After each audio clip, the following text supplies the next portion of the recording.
Well, I'm going to give a hot take on the TV title situation. It was a smart decision for them not to put the TV title on me because I didn't deserve it. I wasn't mature enough. That would have been another thing that I would have to turn heel because I would have been exposed as not being a strong enough babyface to stand on my own.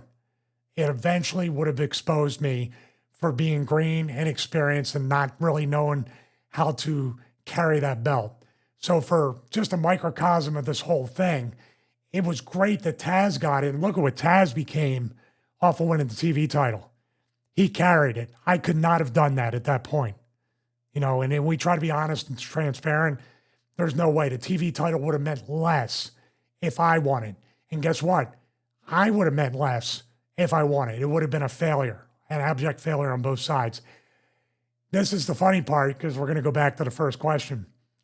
I became Dancing Stevie and became a lackey again and redid the origins of the pair because of the neck injury.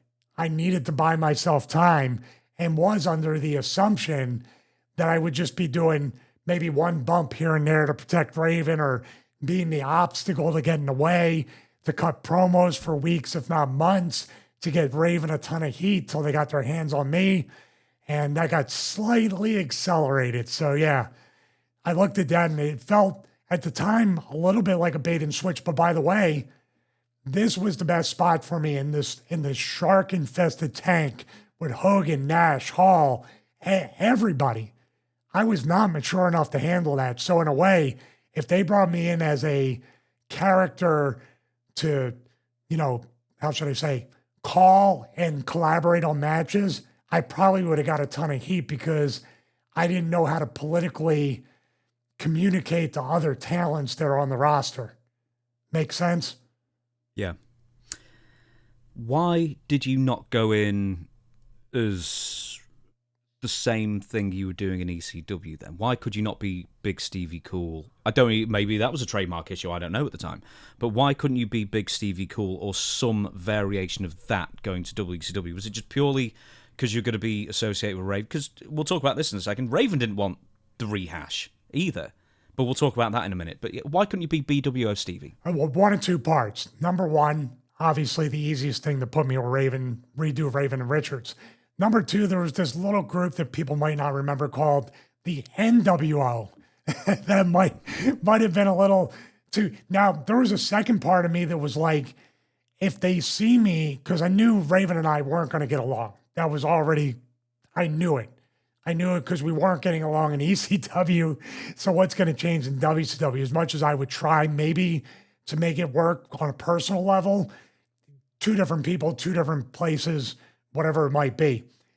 I was hoping in a way that Nash and Hall and everybody would want me to be like their lackey and be Big Stevie Cole and then try to do other things like that. That was kind of like the thing in my back pocket. Never happened, but maybe I can just attach myself after the Raven thing runs its course to those guys.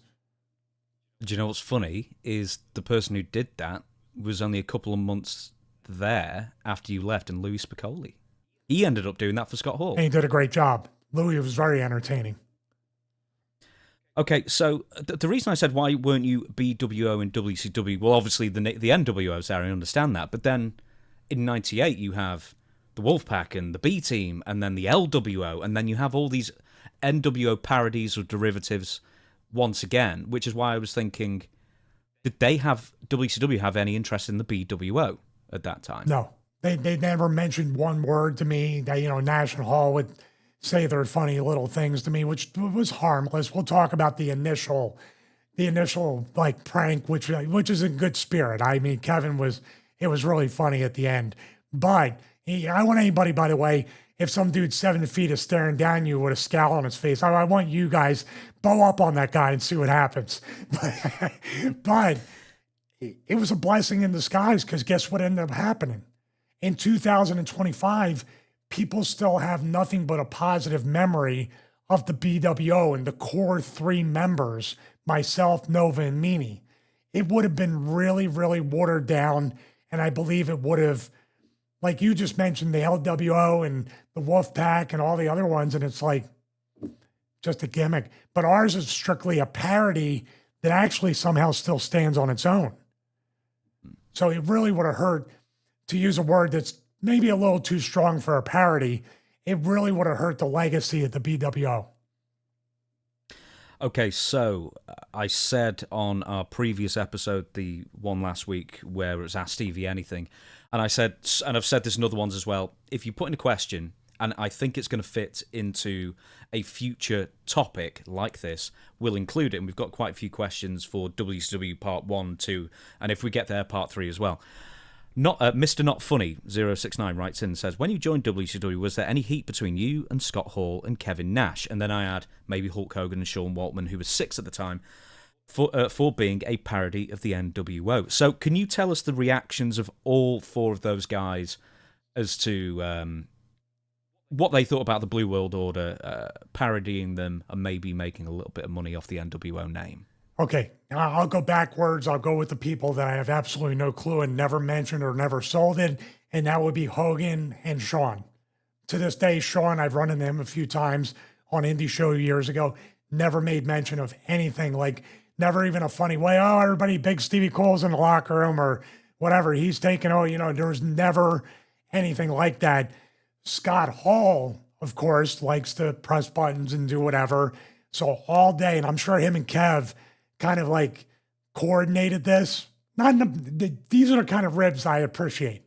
There's no harm, no foul, not putting bags on pipes 20 feet in the air or pooping in bags or whatever it is. This is the kind of stuff that's just a little fun hazing that didn't really hurt anybody. Scare me a little bit? Yeah, who knew what would happen? Because I never met these guys, by the way.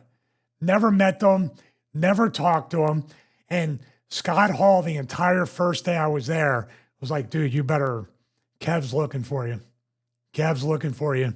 I would just do your thing and leave as quickly as possible. And Scott knew where my rental car was. So all day.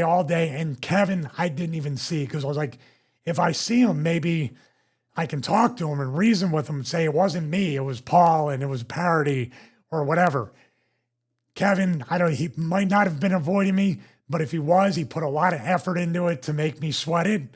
Scott I'm talking 20 times all day. Scott was finding me. Dude, hey bro, I'm telling you, better hide. So right before I got to my rental car, at the end of the night, after the show, and this is at nighttime, but they have the spotlights from the satellite truck. So there's like a beam of light kind of on my car. And I'm trying to open the door and there's a big shadow that comes up over the roof of the car in my head. And I'm like, oh no. It's like that old thing where you reach back to feel how big the guy is behind you. I turn around and he goes, well, Big Stevie Cole, we meet at last. And he's literally looking down at me. I was like, Kev, I go, man, I'm just letting you know it was all out of respect and everything. He goes, oh, was it? You really think so? You think you can talk your way out of this, Big Stevie Cole? He was leaning in on me, and I'm just like, oh my God. I was like, my first night here, I'm going to get fired and I'm going to get beat up because I'm in a fight. I'm going to get in a fight that I'm going to lose, and I'm going to get fired for being in a fight that I have no chance of winning. This is great. And I can't go back to these, your entire wrestling life is flashing before your eyes. Like, I can't go back to ECW. That's whatever. And then Kev kind of like, okay, I'll be seeing you around. And he kind of hit my arm or my shoulder as hard as he could, or very lightly. And he's just that strong, which is even more terrifying.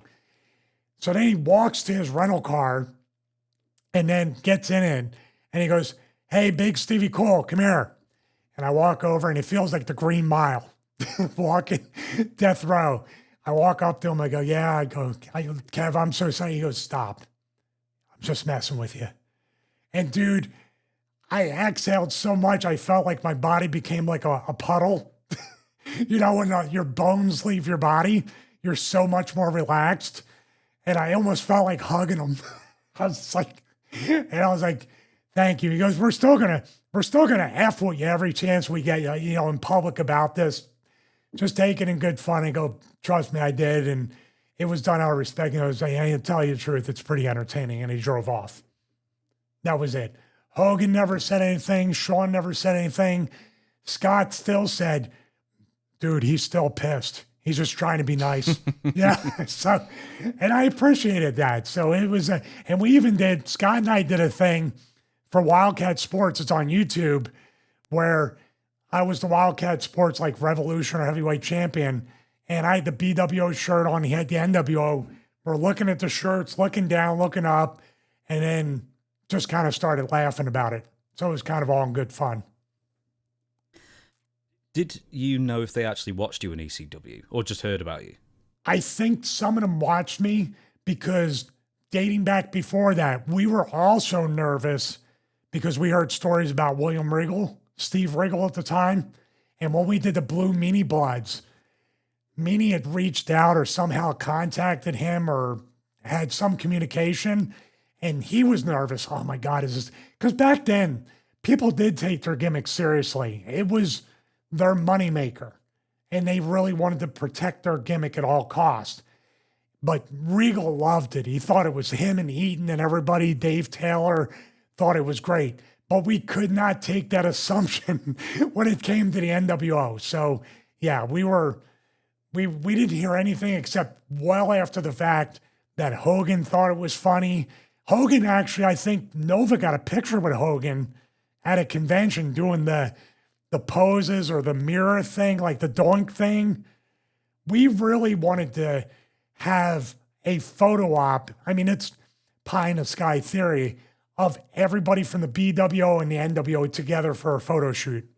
That never happened.